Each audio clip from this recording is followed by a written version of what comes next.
Hey guys, we are going to be looking at writing linear equations. So again, we're in the linear equation unit. We're going to talk about the three different ways or the three different methods to write linear equations, or the ways we're going to kind of ask you to do those. One method is going to be where they give you both the slope and the y-intercept, and you essentially just plug it into our formula. The next one is they're going to give you a slope and a point, and we have to write our equation from that. And the last one, which is the most work, is they'll give you 2 points, and you got to write your equation just from those 2 points. Okay. So the first one, which is the easiest one, I told the students, or told you guys, this might be the easiest question that you're going to see all year because essentially you're just plugging something in. For our regular equation, again, we deal with y equals mx plus b. This is going to be what we come back to every single time, is plugging things into this y equals mx plus b slope-intercept form. Okay? So as we look at this, I'm going to take what I'm given and plug it in exactly where it belongs. So what I mean by that is it says m equals -4. My slope, or my rate of change, is -4. So I'm going to replace the m in my equation with -4. Okay? Notice the x is still there. I'm only looking at m. I'm only looking at b. Nothing else changes. Now I look at b. It says b equals 12. So I'm going to replace this with a 12. I put a plus here because it's positive 12. If it was a -12, I would put -12 there. Okay? So for this first method, we are done. That is it. There's no solving. There's nothing else to do. I am just plugging in my slope, my m value, in for the m. I'm going to plug in my y-intercept, in for the b, and I am done right there. Okay? Wish all of them were like this. This is pretty quick and easy. All right? The second method. Okay? Second method looks like this. They're going to give you a point and a slope. So here they might give me a slope equals, let's say, 4/3. And they'll give us a point, let's say 12, -3. Okay? So this is my given information. They will always give you a slope and a y, or not a y-intercept, sorry, a point. Okay? Some students are worried, like, Mr. Schultz, are they going to give that to me? Yes. Every single time they have to give this information to you, otherwise it's not going to be possible. Okay? So similar to what we just did, I'm going to deal with my formula y equals mx plus b. To write an equation, I need a slope and I need my y-intercept. Right now, they've already given me half of what I need. They gave me my slope.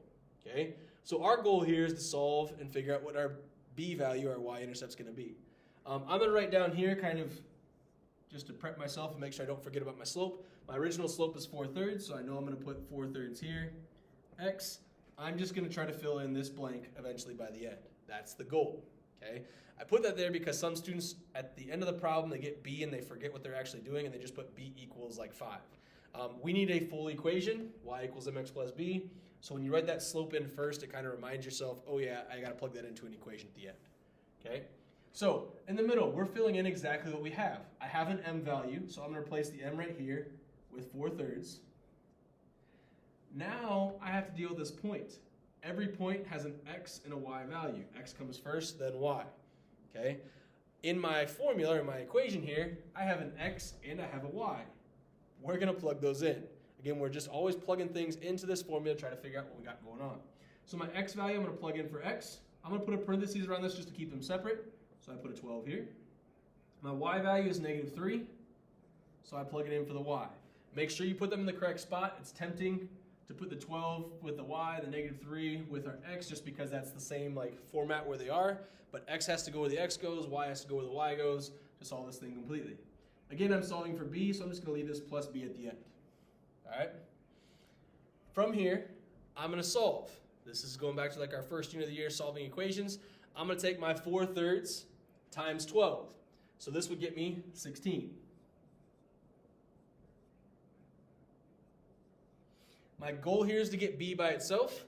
So right now, I have to get rid of the 16. It's a positive 16. I'm going to subtract. Right now it's positive. The opposite or inverse operation would be to subtract. So I'm going to minus 16 on both sides.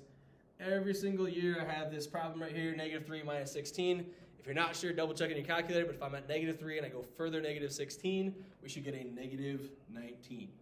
So I have b equals -19. So I can replace this blank with a -19. Okay? Again, I'm done. I have a full equation. I have a slope. I have my y-intercept. Y equals mx plus b is still set up that way. Okay? So y equals 4/3 x minus 19 would be my completed equation with a slope of 4/3 that's going to go through the point 12, -3. Okay? So kind of just gradually getting a little bit more involved. The next one is when they give us 2 points. Okay, so when we're given 2 points, we're actually going to end up using everything we just did and adding one extra step. And that one extra step is going to be to find our own slope. So in this problem we just had, we were given a slope right here. On the problem we're about to do, we have to find the slope first, and then we can do our whole plugging everything in to our y equals mx plus b. So if I was given 2 points, let's say I got 6, 5, and my second one's negative 2, 1.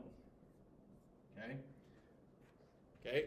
Our formula, and this is kind of from our past a little bit, our formula for finding the rate of change or our slope, and I'll write over here, was this. We have m equals y2 minus y1 over x2 minus x1. Basically, how much do the y's change over how much do the x's change? Okay. We've done this formula quite a bit, but again, you can go through and label things. So I like to label them. Here I have x1. The 1 just says it's from the first point. y1. So the x value from the first point, y value from the first point. x2, y2. X from the second point, y from the second point. Okay, so now I just plug things in. Plug it into my formula over here. I'm kind of doing this off to the side. So it says y2 minus y1. So I'd have 1 minus my y1, which is 5, over x2, which is negative 2, minus my x1. I'm going to put parentheses around the second part. The reason why I do that is sometimes this value that we're dealing with, the x1 and the y1, if they're negative, it helps us kind of keep that separate. Okay, so just something to maybe think about putting a parentheses around that second part. Okay, so when I do this, I'm going to be doing my subtraction. 1 minus 5 gets me negative 4. Negative 2 minus 6 gets me negative 8. Please make sure to simplify. Okay, this makes a big difference for us as we're solving. It makes it a lot easier if we're dealing with a smaller fraction compared to a bigger fraction. It also helps us not have to deal with the signs as much. Okay, so here I'm going to have m equals, when I simplify this, this gets me 1/2.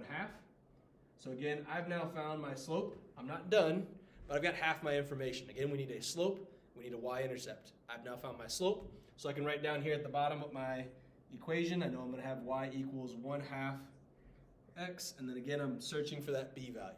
This is where I said we essentially are doing the same thing that we just did in the last problem with a point and a slope. The difference here is I have 2 points. Some students, this freaks them out. Okay, we have 2 points. I don't need 2 points. I just need 1. Okay, you can pick your point. I'm going to choose the 6, 5. Why? Because I don't like dealing with negatives. Okay, if you like to, feel free to pick the negative 2, 1. It still gets you the same result. But again, pick the one that's a little bit easier to you, whether it's smaller numbers or positive numbers. Go with that one if you can. Okay, so I'm going to cross off this point just so I don't accidentally use something from there. I'm now going to fill out what I have. I have my slope is 1/2, so I replace my m with 1/2. I have my x value is 6, so I'm going to replace my x with a 6. My y value is a 5, so I'm going to replace it with a 5. And then again, we're searching for b, so b's still just hanging out here. Okay. Next step, I do my multiplication. 1/2 times 6 gets me 3. Now I'm going to solve for my b value using my inverse operation. So right now I have a positive 3, so the opposite or inverse would be negative 3. So I subtract on both sides, cancels out. So I get b equals 5 minus 3 is 2. So my b value is a positive 2, so I'm going to replace this with plus 2. Okay? So again, start to finish, it takes a little bit, but it's all things that we've already taken care of before. We've already dealt with slope in our past units. We've already talked about in our last problem, we have a point and we have a slope, how to solve those problems. So it takes a little bit longer, but again, it's still using the same stuff that we've been doing previously. This would then be my final answer. I know I'm done because I have both a slope and a y-intercept. I still have my y and my x. Okay? So again, this was writing linear equations. Hopefully this helped a little bit. Again, in our different formats, when you're given both the slope and the y-intercept, super easy, just plug those in. A point and a slope, and then 2 points. All right. Hopefully you found this helpful, and we'll see you later.